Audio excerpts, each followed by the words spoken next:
Bismillahirrahmanirrahim. Assalamualaikum.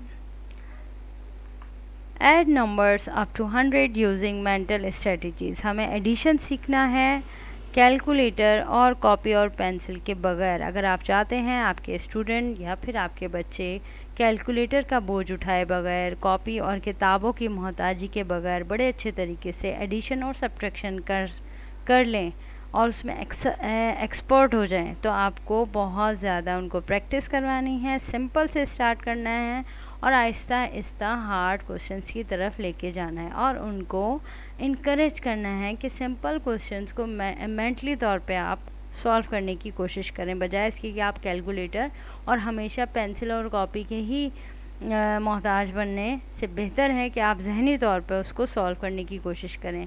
Question number 1, इसमें example एक हम देखते हैं। Ahmed has 42 toffees and 25 jellies left over after his birthday party. How can he find the sum of these items. कैसे हम solve करेंगे? सबसे पहले जो दो नंबर दिए गए हैं 42 और 25, उन दोनों को 2 पार्ट्स में डिवाइड कर देंगे। 42 का टेंस 40 होता है और यूनिट प्लेस पे 2 है, जबकि 25 का 20 और प्लस 5, ठीक है 25, इन दोनों को हमने डिवाइड कर लिया। प्लस कैसे करेंगे हम?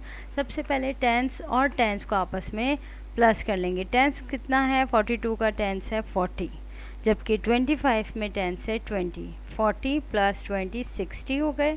अच्छा, अब हमारे पास बचे हैं यूनिट प्लेस पे जो डिजिट हैं, यानी 2 और 5। 2 और 5 को प्लस किया तो 7 आ गया, यानी 67। कितना आसान हो गया। Example number 2, we solve it by mental strategies. हमें मेंटल स्ट्रेटजीज़ के ज़रिए एडिशन सिखाना है। कॉपी पेन पे तो हर कोई कर लेता है, कैलकुलेटर में भी। सबसे पहले हमें क्या करना है? 34 प्लस 22, इन दोनों को 2 पार्ट्स में अलग अलग लिख लिया, यानी 34 का टेंस 30 और 4, यूनिट प्लेस पे इनके 4 है, जबकि 22 में टेंस 20 है और यूनिट प्लेस पे 2 है। तो सबसे पहले टेंस और टेंस को आपस में प्लस कर लेंगे। 30 प्लस 20 50 हो गए। अब बचा हमारे पास 4 और 2, 4 और 2 6 होता है, ठीक 56। कितना सिंपल हो गया। यानी हमें अगर वैसे देखते हैं हम 34 और 22 को प्लस करना होता तो थोड़ा सा बच्चों को मुश्किल लगता है। बच्चों को आसान करके हम सिखाएंगे। बच्चों को पहले हम 34 में से 30 को अलग कर देंगे और 22 में से 20 को अलग कर देंगे। 30 और 20 50 हो गए। अब 4 और 2 को प्लस कर लें, 6 यानी 56। बहुत आसान तरीका हो जाएगा और उनको इस चीज़ में मैथ ज़्यादा बर्डन भी नहीं लगेगा कि मैथ हमें सीखना है।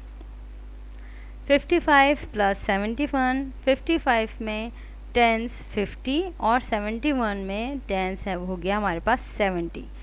50 और 70 120, ये थोड़ा सा बड़ा आ गया। इसी तरह आहिस्ता आहिस्ता जाके हम सिंपलेस्ट से थोड़ा सा हार्ड क्वेश्चंस की तरफ लेके आएंगे उनको। अगर हम एकदम से हार्ड क्वेश्चन देंगे तो बच्चों को इसमें बहुत बोर उनको फील होगा कि हम मुश्किल लगेगा कि मैथ वाकई मुश्किल है, क्योंकि हम लोगों के जहनों में ये बात हमने बच्चों के जहनों में बिठाई हुई है कि मैथ्स इस बहुत सब्जेक्ट बहुत अजीब सा है, बहुत मुश्किल है। ऐसी कोई बात नहीं। उनको मैथ में एग्जाम्पल्स के ज़रिए, उनको सिंपल एग्जाम्पल्स के ज़रिए मैथ में उनको इनकरेज करें बहुत ज़्यादा प्रैक्टिस करने की। 50 प्लस 7 इज़ इक्वल टू 120 हो गया। अब हमारे पास बचे हैं यूनिट प्लेस पे 1 और 5। 1 और 5 होता है 6, यानी 120 प्लस 6 126। बहुत सिंपल, ठीक। एडिशन हमें इसी तरीके से सिंपल तरीके से उनको समझाते रहना है। अच्छा जी, 50 plus 70 120 and 6 is equal to 126। एक चीज़ और है, काइंडली आप please explain the concept of mental addition and subtraction to your kids and give them some more question for practice. समझाने के बाद आप सिर्फ ये नहीं कि हमने टॉपिक समझा दिया, बुक की प्रैक्टिस कर ली, बुक में जो एक्सरसाइजेज दी गई हैं उनको सॉल्व कर लिया, दैट्स ऑल नहीं। इसके अलावा भी उनको मोर क्वेश्चन देने हैं प्रैक्टिस के लिए। 10 क्वेश्चन एडिशन के, 10 सब्ट्रैक्शन के, इस तरह उनकी प्रैक्टिस होगी। एडिशन और सब्ट्रैक्शन बेसिक अर्थमेटिक ऑपरेशंस हैं मैथ के।